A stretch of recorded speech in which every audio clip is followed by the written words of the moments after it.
الف لام میم۔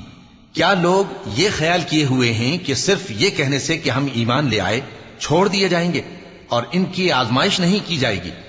اور جو لوگ ان سے پہلے ہو چکے ہیں ہم نے ان کو بھی آزمایا تھا اور ان کو بھی آزمائیں گے، سو اللہ ان کو ضرور معلوم کرے گا جو اپنے ایمان میں سچے ہیں اور ان کو بھی جو جھوٹے ہیں۔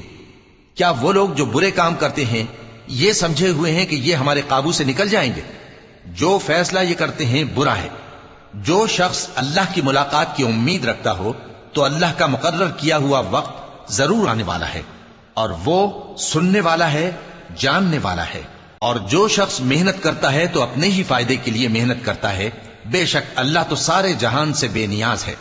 اور جو لوگ ایمان لائے اور نیک عمل کرتے رہے ہم ان کے گناہوں کو ان سے دور کر دیں گے اور ان کو ان کے اعمال کا بہت اچھا بدلہ دیں گے۔ اور ہم نے انسان کو اس کے ماں باپ کے ساتھ نیک سلوک کرنے کا حکم دیا ہے۔ اے مخاطب، اگر تیرے ماں باپ تجھے مجبور کریں کہ تو میرے ساتھ کسی کو شریک بنائے جس کی حقیقت کی تجھے واقفیت نہیں تو ان کا کہا نہ مانیو۔ تم سب کو میری طرف لوٹ کر آنا ہے، پھر جو کچھ تم کرتے تھے میں تم کو جتا دوں گا۔